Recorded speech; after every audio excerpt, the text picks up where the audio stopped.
Hello, everyone, and welcome to another episode of the Wealthy Wellbeing podcast, where I talk about health and fitness and give some tips and tricks on habit-based changes that we can make without causing or requiring a super restrictive deficit or anything like that to really make it difficult, right? We want to make it easy. So thank you for joining today. My name is Zach Bush. We are going to talk about sleep today.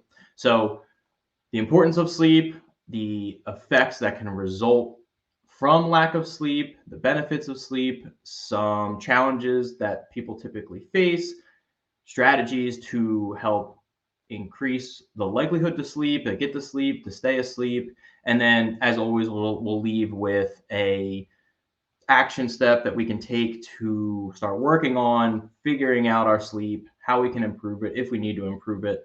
Hopefully, you have no problem sleeping, but I know there is a significant issue with people either staying asleep, getting to sleep, or just having overall quality sleep together, right? It's one thing to be in bed for the time that you need, but it's another one to actually sleep and get what you need out of it. So you can listen to all of our previous episodes on Spotify. You can watch them on YouTube. You can download them all through there. We'll go live every Sunday at 11 a.m. as long as I'm not sick like I was the time before. So let's talk about sleep in general, right? Everybody loves sleep. I know I do. My wife can attest to this. If I don't get a good night's sleep or a long, restful night of sleep, I'm a little cranky. And if it's getting towards later in the night, I'm not a night person. Once it starts hitting at 8:30, 9:30, like I am ready to go to bed. And if I don't, I start to get cranky. And so she can definitely attest to that. I know some people, right, are night people. They can stay up until 11, 12, 1 in the morning, and they'll sleep in later. I'd rather get up early, start knocking some stuff out, and I've just trained myself to do that, get into that rhythm. So that being said, not everybody can get to sleep for whatever reason. That's not everybody can stay asleep. So let's talk about some of the negatives from lack of sleep. So how much sleep do we need, right? Typically, we're looking 7 to 9 hours, right? 9 would be a pipe dream, I know, for some people, but if we can get 7 hours consistently, that would be super, super helpful. Under 7 hours, right, you can start seeing some effects, right? That could be mentally, that could be physically. Once you start significantly going below that 7 hours, especially over a long period of time, right? If it's a weekend or even just a week-long stint, probably not the biggest deal. But if you're consistently going less than 7 hours, you can start seeing some long-term health consequences from that. I'm not a doctor, so I can't, prescribe anything or even talk to it from that high of a level. I've just seen some studies that are done that say that long-term effects can start with diabetes. It can affect your blood pressure and heart disease, right? Sleep allows us to regulate our hormones. It allows us to recover if we've worked out or doing anything. It lets our brain kind of rest and reset. There's a significant correlation between sleep and blood sugar as well. So sleep deprivation will increase cortisol, which will increase our glucose and our sensitivity to that, and our sensitivity to insulin. So we want to make sure that we're not causing these big spikes and in our blood sugar, and our sleep will help regulate that, not only while we sleep, but throughout the day. And so just goes to show that it's super important to make sure we get enough sleep. So Maddie says, just woke up 12 hours of sleep. Awesome. Is too much sleep bad? Depends. Depends how productive you want to be. But I would say, consistently, no. I would think not. Typically, your body's going to wake up when it needs to wake up. And so I would say if your body lets you sleep 12 hours, awesome. Would I do it consistently? Probably not. But, again, that could be for one reason or another. I know you've been super busy with a lot of school stuff and teacher stuff, so you've been up late. So maybe that 12 hours was your body saying that you did need it. And so that being said, another thing too is if you're dieting, if you're in a hypocaloric state, so you're in a caloric deficit, which means you're eating less than your body is consuming in effort to lose weight, if you're doing that and also not sleeping, it doesn't allow your body to process things the way it should. And it could affect the way you're losing weight. Doesn't mean you won't, but it could affect how much you lose, or it could affect what you lose. So one thing that I read as part of this was to see what that effect was. And they said that body sometimes when you're in a caloric deficit and you don't get enough sleep will actually start eating away the muscle before the fat. Now, I don't know. I didn't read in all the details. Again, I was just listening to, what a doctor who's smarter than me and understands the biomechanics of it. But he was saying that you'll start eating your muscle quicker. Maybe it's more accessible than the fat. And so, therefore, muscle weighs more than fat. If we're starting to eat the muscle, that's not exactly what we want, right? Anybody who's in a hypocaloric, deficit and wants to lose weight, typically you want to try to maintain that muscle mass as well. And so not losing as much as you should by not sleeping, right? You might be doing everything else right. You're eating well, you're exercising, but the sleep could be the one thing that is throwing you off. And we want to make sure that we kind of have everything covered. There's a nutritional pyramid, or there's a health and fitness pyramid. At the bottom is the nutrition. And then typically it goes up to exercise. I think somewhere in between there should be a sleep category, because it's like nutrition and sleep. Those are the two foundational pieces to a healthy lifestyle, because they affect everything else, right? They affect how you exercise. They affect how you feel. They affect how you think, right? So we're going to go into cognitive effects, at less than 7 hours of sleep. Logical reasoning, flexible thinking style, ability to focus on a large goal or multiple goals simultaneously can be affected.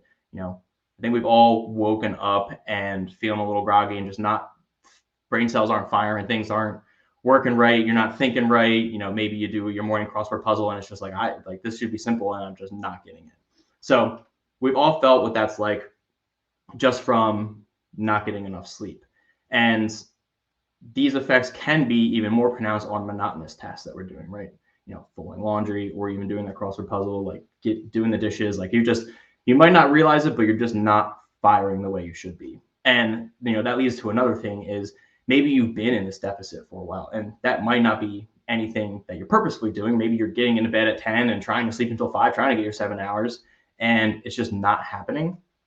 But over the long term, your body's really good at adjusting to new stimulus, especially stimulus that's repeated over and over again. So your body just gets used to it, whether it is eating more than you should or eating less than you should. Your body adjusts to it, right, by regulating your metabolism.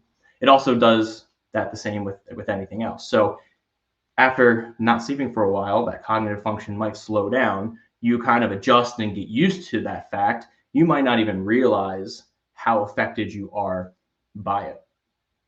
For example, when you are dieting, when you do get into a caloric deficit, you start off the first couple of weeks, especially once you start really getting below your caloric needs, you really are super hungry for a little while. And once you get past that point, your body goes, okay, we are in starvation mode. We're not getting the calories that we usually see or should get.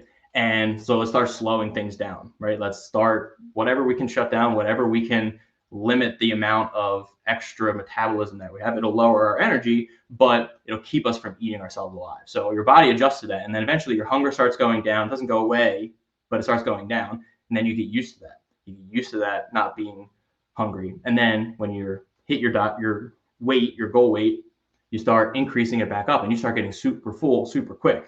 Right? Your body got used to it. And now it needs to get used to going back the other way. Same thing with sleep. You might just feel like, oh, this is just how I am, like normally. And then you go a stretch of time, maybe you go on vacation and you're getting great sleep and you're like, wow, like my mood is better. My thoughts come in easier, cleaner, quicker. My conversations, are a lot sharper. And so you can really start seeing the changes, but you just might not realize it because you're just so used to that lack of sleep. Yes, irritability. Jeff says irritability from lack of sleep as well. You don't realize how on edge you become from low amounts of sleep, for sure. I know, like I said earlier, my life, like when I am tired and that's it. Like I need nothing other than sleep, and I start getting a little cranky. And so, like Jeff said, you get irritable. and you might start reacting to things abnormally. And sometimes when you start doing that, you have to sit back and think, okay, am I hungry? Am I angry? Am I tired? Right? Those are a couple of things. I listened to a podcast, this was probably a few months ago, but it's the same process, right? He called it HALT: hungry, angry, lonely, tired. You start being irritable about things that you're not usually irritable about, or it just comes out of nowhere. Think through those 4 things. Am I hungry? Right? No, I'm not. I just ate. Am I angry? Right? Maybe the thing that sparked it didn't make you angry, right? Maybe you were fine, and maybe you're just angry at something in general, and that created a different emotion from whatever event that happened. There's loneliness, right? Have I been alone for a while? My wife's away all weekend, so I've been alone. My son's been here, but have I been alone, right? People need social interaction. And then tired, right? So thinking through that, am I tired? Is it 10 o'clock and I usually go to bed at 9? Or am I up at 5 because I had to be somewhere and I don't usually get up until 6:30? So thinking through those things might help with that reaction and response to that stimulus. And so, mood and judgment are the main things that are affected when you don't get the amount of sleep that you need. They just become more and more pronounced as we go. And the problem too is, maybe, like I said before, we're getting the 7 hours or we're in bed for 7 hours, but we're not getting that quality sleep. One of the reasons we might not be getting that quality sleep or staying asleep through the night is alcohol. And, even one drink can have an effect on the quality of sleep, because your body has to work extra hard to filter that out. And, it's still working through your brain, that alcohol, even just a little bit. So it causes poor sleep. And, maybe we'll talk about on another episode on just alcohol and how to work around that, and, how to help with not only just sleep, but the extra calories that it comes with, and balancing, right? We're all about balance here. How can we balance the fun stuff that we want to do with also our end goal of being healthier, being happier, being fitter? So talk about that in a later episode. But another study that I read says that, they tiered it in low, moderate, and high alcohol. So low is less than 2 drinks for men, less than a drink for women. And they said that this decreased sleep quality by 9.3%, just by 1 or 2 drinks for men, or, a sip or 2 to a drink for women. All right. And then they go into moderate amount. So 2 drinks for men and 1 drink for women. That decreased it by 24%. And so you can see, even just from 1 drink to 2 drinks, just an additional drink, it's an extra 14% overall decrease in the quality of sleep. And then our high amount, their high tier, is more than 2 drinks, right? And more than 1 drink for women. That decreases by 39%. So, I'm not a huge drinker, but 2 drinks is pretty easy to have over the course of a night. Dinner, right? You have your appetizer drink and you have your dinner drink, and then maybe, you have your espresso martini before you're done dinner, right? So the caffeine in itself, which we'll talk about later, will have the issue along with the alcohol. So that's 3 drinks right there. That's pretty easy to do if you're just a average drinker, right? Just casual social drinker. So you can see the disparity in the quality of your sleep and how much it is affected by even just alcohol. Just a simple thing that's super easy to do. And, so I used to wear a Whoop, which is, the wristband. It doesn't tell time or anything, but it just tracks your heart rate. It tracks your movement, how you sleep, your activity level, how much calories you burn, the effort you put in. It mostly uses heart rate to track all that stuff. So I had a time period probably 2 years ago where, I saw that and I was like, oh, that seems cool. Like, it'll tell you, how well you slept, and based on that, this is how much effort you can and should put in your workout to maximize it. And so watching that, right, I already knew that alcohol and sleep didn't mix. Right? I slept horrible when I drank, and I woke up feeling like crap. So I knew I didn't get a good night's sleep. But having data, I'm a very data-driven person, and seeing it, having something tell me, hey, this is how bad you slept, is eye-opening. And so, when I first got it, I went to a bachelor party, and we were, Thursday night, we were out, and, the recovery level that it told me, sleep was, 80%, right? We didn't have too much to drink, whatever. Then we move on to the next night, and it just goes down more. It's like 60%. And then the next night, 40%. Like, you could see the sleep quality go down. the further we got into this bachelor party. And so my body's trying to fight through, recover through the drinks. And, I would say high amount. I definitely had more than 2 drinks in the day and the night, it's a bachelor party. So just seeing it decrease my sleep quality significantly over a couple of days, and I could feel it, right? I already knew that was what was happening, but to see the numbers come in and being like, wow, yeah, that's pretty bad. Like I said, it's based on heart rate. So normally when I sleep, I am between 40 and 60 beats per minute at night. So at rest, fully sleep. When I'm drinking, the Whoop was telling me I was on average 60 to 70 beats per minute for most of the night, right? So my heart rate is up. Like I'm up almost like I'm physically active, right? I'm walking around during the day. Normally that's what my heart rate is. So I'm supposed to be sleeping. So you can see the amount of effort your body's doing and why the sleep quality goes down significantly, right? And that was on an extreme end where it was a bachelor party and we were drinking a bunch, but even just 1 or 2 drinks and how much that will decrease the quality sleep that you get. So, what does sleep do when it comes to nutrition decisions and what we eat? Like I said before, it causes irritability, poor sleep, and doesn't allow us to cognitively function at a high level like we typically would. And so that lowers our decision making ability and also affects our hormones too. So when we get a lack of sleep, we have increased cortisol, which is a stress hormone. And because we have more stress hormone in us, we may be more stressed. Now, it might not be stress in the typical sense of, I have a deadline due, I have to cram this stuff in, but physically our bodies will feel that stress, right? Our heart rate will go up. That's probably why mine was up higher than it normally is.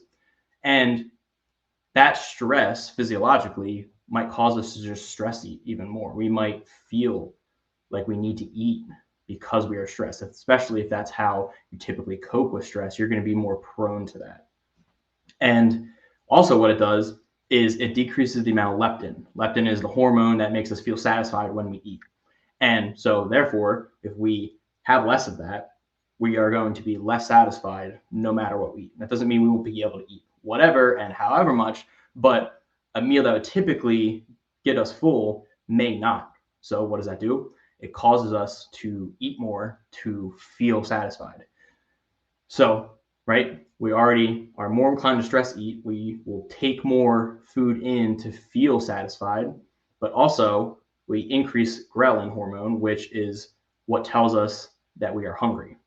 So we are not only decreasing the food that tells us we're full, we're increasing the hormone that tells us we're hungry. So we're going to eat more and we're going to be hungry more often, right? So you can see how, both of those going in the direction that they're not supposed to go will cause us to eat more, but also cause us to feel less full, and therefore we just eat more and more and more. So that's why, when you're not getting good sleep, you may not be making the decisions as easy as you typically would when you have a good quality night's sleep, right? And the hormones can't regulate the body to not overeat.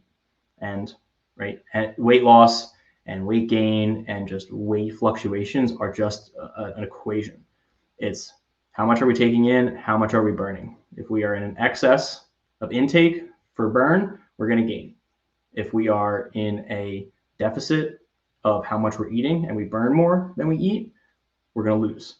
It's as simple as that, right? Timing and all that stuff and certain nuances can affect the amount and rate that we lose or gain, but overall it's just an energy balance equation that we need to focus on.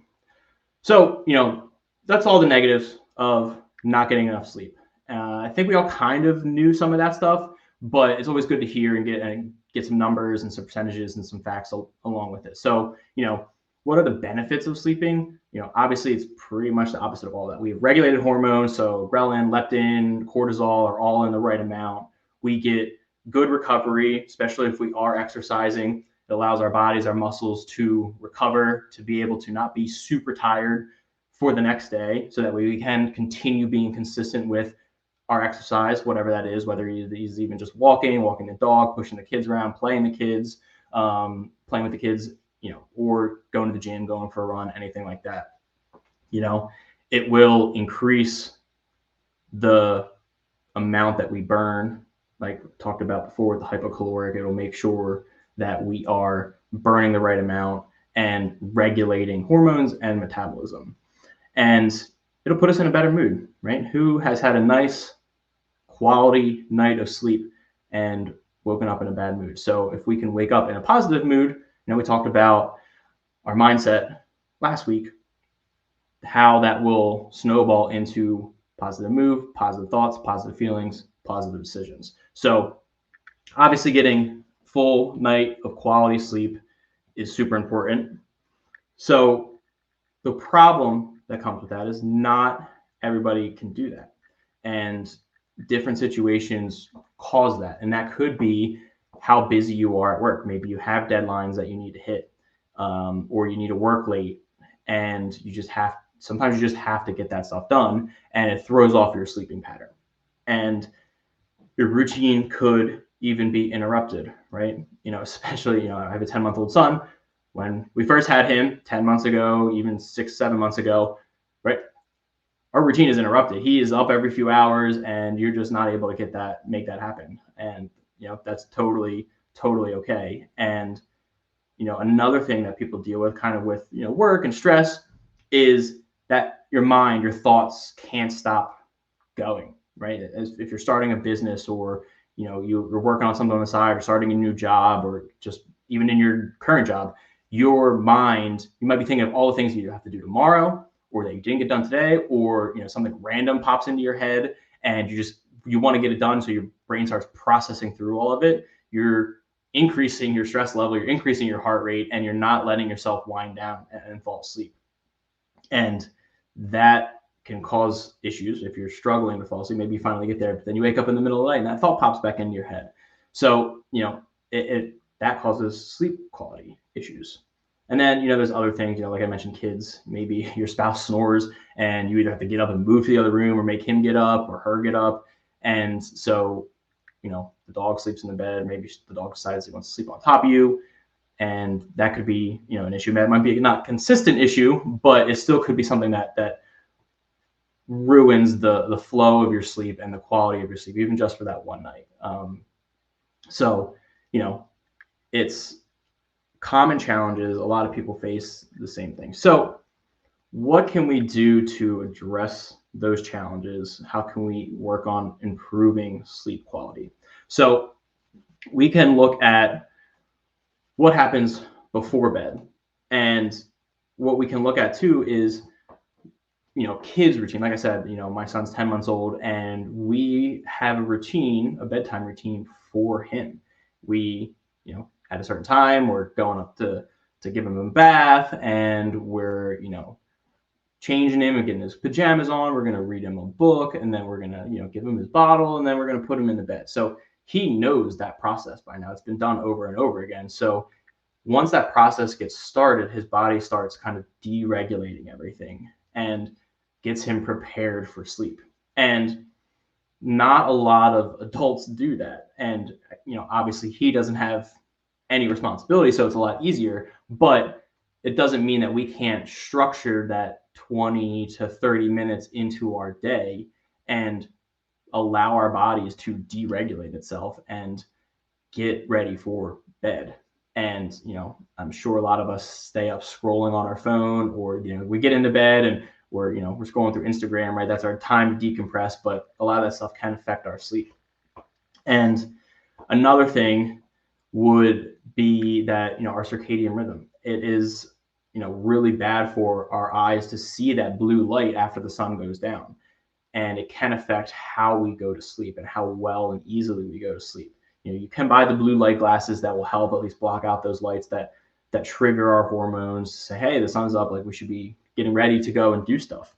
So, that helps. There's a couple ways we can, help downregulate. Another thing that we can change to help improve sleep quality is caffeine and coffee, right? It's super prevalent now. I know I love my cup of coffee, 2 or 3 throughout the day, but typically after 3 p.m. I'm cut off. I'm cutting myself off from it. And it doesn't typically, like sometimes I've had it later than that, and it doesn't really affect me too much. Luckily, I have a decent time staying asleep and falling asleep.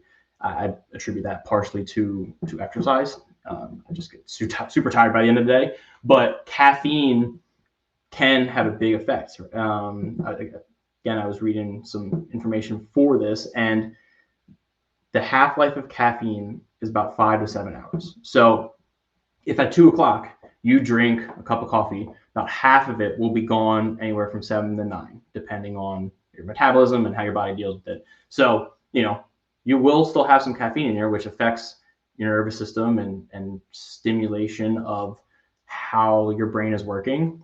And even decaf has some caffeine in it as well. It's not as much, but it can affect you on your caffeine intake. And that doesn't even have to be coffee, right? All the energy drinks and typically will have a lot of caffeine in them, and it'll take a while for you to deregulate.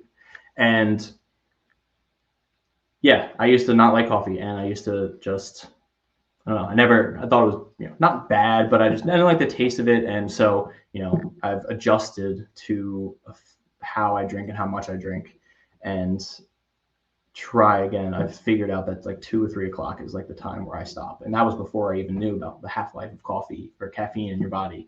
The other thing too is, improving quality sleep at night is temperature and the amount of light, right? Obviously we're going to sleep better with dark room because that's, before we had houses and lights and electricity, the sun goes down, it's dark. And so that's how you're used to sleeping. But the recommended temperature, 65 degrees. And, I like to keep the room cold, but your body needs to lower its body temperature. And, it also helps you get the comforter over and kind of snuggle up a little bit. But 65 degrees is that ideal temperature. So, in the wintertime, if you're up north, like I am, super easy to do, right? It's, just run the heater a lot lower. In the summertime, obviously it's a lot harder. If you set your house to 65, your air conditioner's going to be running a lot. You're probably going to spend a lot on electricity. So there's a balance there, but I think adding some fans as well would help. But again, we want to keep cool because it'll help our body regulate itself. And we want to keep that nice dark room.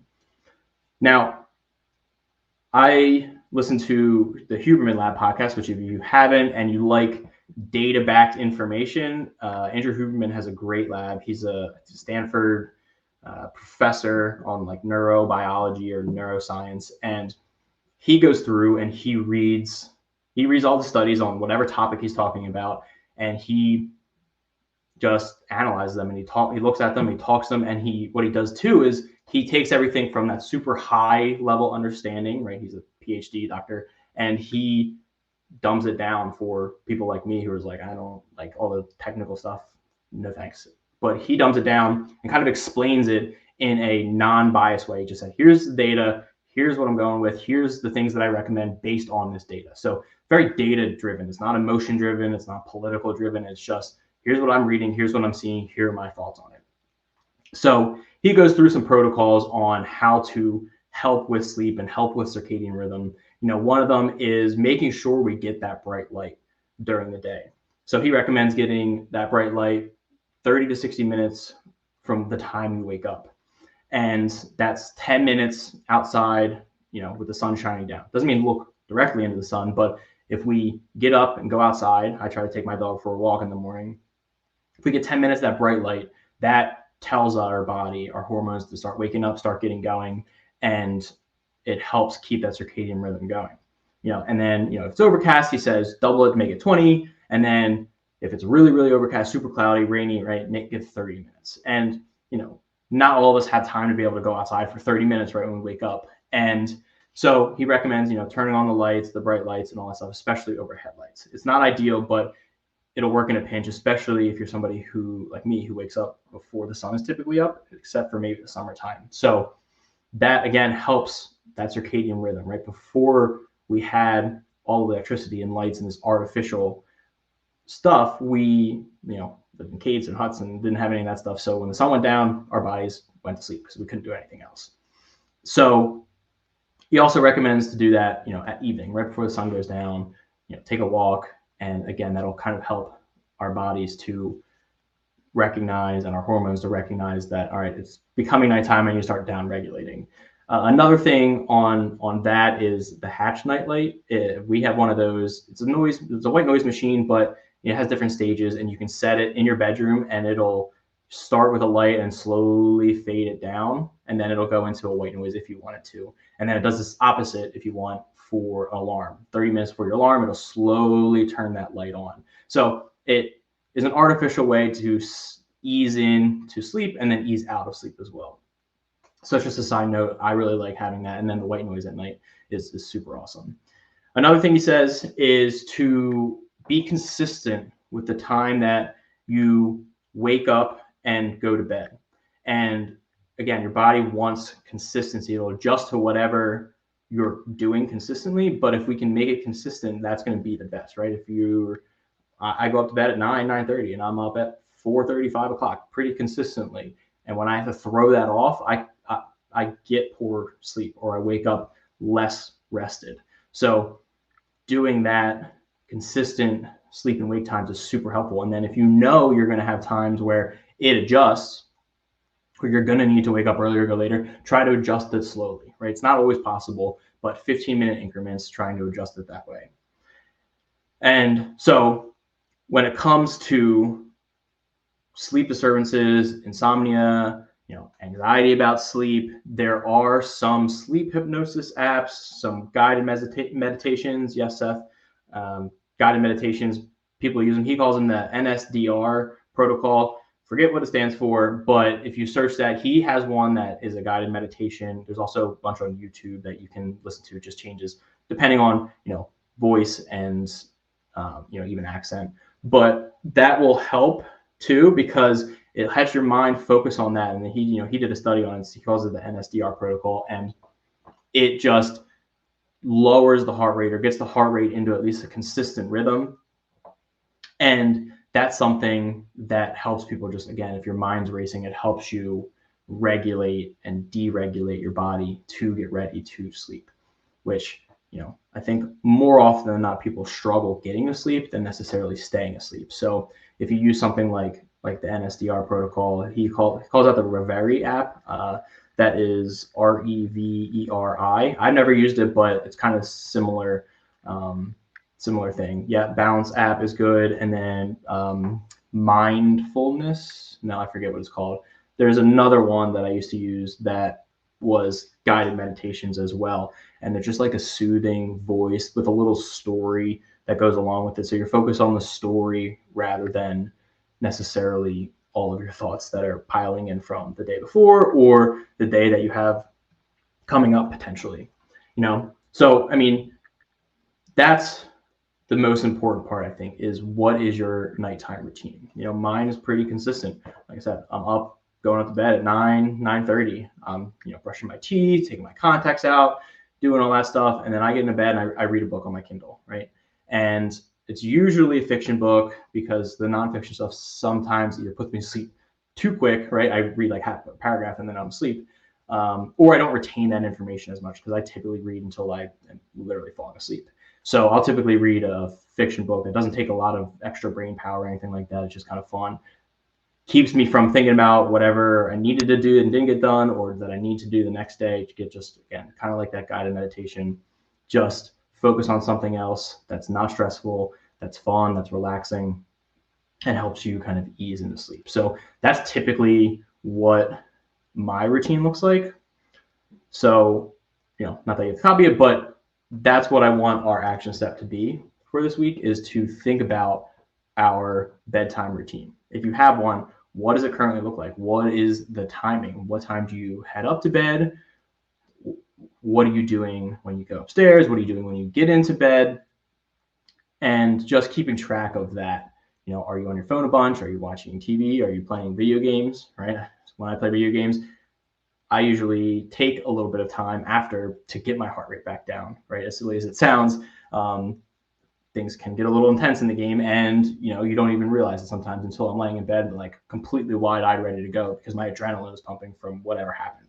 And so keeping track of all that stuff and being aware, most of this stuff is awareness, so then we can then start changing and affecting change and building those new habits. So identifying your current bedtime routine. Again, if you have one, if not, maybe identify something that you'd like to do. And then, right, what are you doing? When are you doing it time-wise? How long are you doing it? And then, how do you feel when you're trying to fall asleep? Do you stay asleep? Does the quality of sleep feel good? How do you feel when you wake up? So once you start recognizing that, you can start making adjustments to those routines. Ideally, when we want to cut out technology 30 minutes before we go up to bed, so whether it is TV or scrolling, right, we want to avoid getting into bed and scrolling on our phone, because you lose track of time pretty quickly. Get into bed at 9:30, next thing you know, it's 11 o'clock and you're like, oh my God, what happened to the time? But also it doesn't allow you to, stimulate or trick your brain to thinking it should be awake because of that light. So that's what I would recommend. If you got some good information out of this, or you think anybody else can use this information, please recommend it to them. Again, my goal is to just help as many people make the transition to a healthier lifestyle a little bit easier without any crazy restrictions. So if you know anybody that might be using this information or could use this information, please send them it over. I have uploaded everything onto Spotify. It's on my YouTube channel. We're live every Sunday at 11 a.m.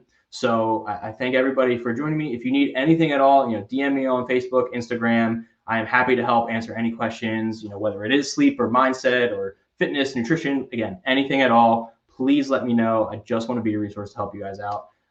But thank you for joining me, and I hope you have a great rest of your day.